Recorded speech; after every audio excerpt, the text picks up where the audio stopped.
Well, we actually discovered that employers do struggle to recruit the workforce they need. In fact, 87% told us they can't always get the staff they need to fulfil the roles that they need in their organisation. And actually, quite ironically, some of the hardest roles to fill were, guess what, apprenticeships themselves. The other important point we discovered was employers are actually overall quite positive about Brexit. In fact, 42% of the respondents we spoke to said that they thought Brexit would have a positive impact on their ability to recruit the future workforce, versus 29% who thought it would have a negative impact. And of course, are we being overly optimistic there? Are employers being too optimistic about the fact that they can recruit when you consider the number of professions such as healthcare, such as construction and engineering, that actually where we rely quite heavily on Europe for many of the people to come across and fulfil the jobs that we have in this country. Quite a concerning fact that we actually found out from the research is that knowledge of the levy is still quite low. Over a third of employers were not aware that the levy was coming into play, and actually how to actually maximise and utilise the levy. Which leads me on to one of the other important facts coming out from the research, is that employers aren't aware at all of the breadth of roles that could be filled by apprenticeships. Despite the research throwing up that there are a number of roles that employers aren't aware that they could utilise their levy for, it was very pleasing to note that 47% of the employers we spoke to did say that the levy was a great way to get employers to pay for training, and 43% did believe it would really give employers more control. Really, that whole employer ownership responsiveness agenda could really come through the levy. And actually a further 34% did think it would have a positive impact on pushing up quality. So they were really very positive facts coming out of the research. So what would I like to see happening over the next few months, and then thinking ahead for 5 years from now? I mean, it's really great to see so much positivity around apprenticeships, and there's no doubt that the reforms and the levy are doing a lot to support that, but there is still an awful lot yet to be done.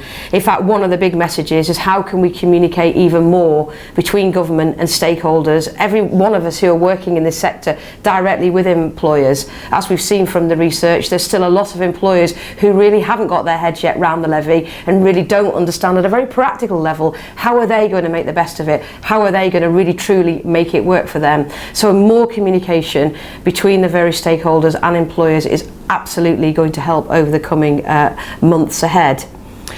Linked with that, of course, is we need employers to want to respond to that communication and want to respond back to the sector. So linking businesses with schools, creating more excitement and energy about the wonderful world of apprenticeships and the various occupations that can be opened up to young people by businesses going into schools, by schools opening up their places for businesses to go and talk about the opportunities that apprenticeships could bring. That's something, again, very practical, that creates that really sticky engagement that we think will help apprenticeships be the successful programmes that they should be.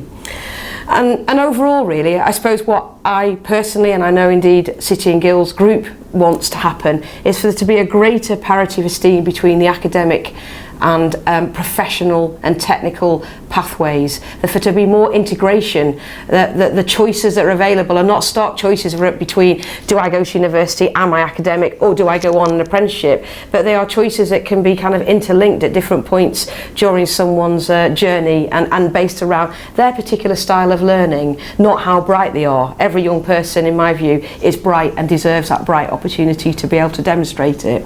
And so I suppose linked to all of that is better careers advice for all. It's something we've talked an awful lot about over the past few years. The Careers Enterprise Company is doing a lot of work around careers advice and guidance, but there's a long way to go, and we must actually address that, because if we don't address the systemic failings in careers education and guidance, we'll never actually reach the results that we could do.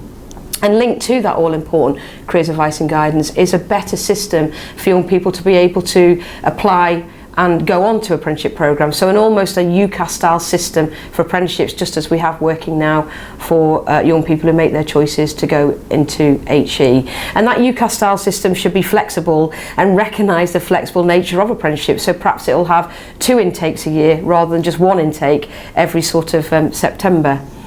And I suppose ultimately that really leads us to wanting to tackle what has been predominantly a negative or a more negative attitude to apprenticeships than say the more traditional academic forms of education, which means we need to raise awareness with teachers, with young people themselves, with parents, and we need to actually make sure that young people get to see the great opportunity that apprenticeships can give them alongside the other options that they've got. So all in all, some really exciting insights coming from the research, lots to really take on board, especially if we're going to be successful in fulfilling that all-important objective of creating a skilled workforce for UK PLC, so we can continue and go on to compete on a world stage. Thank you very much for watching.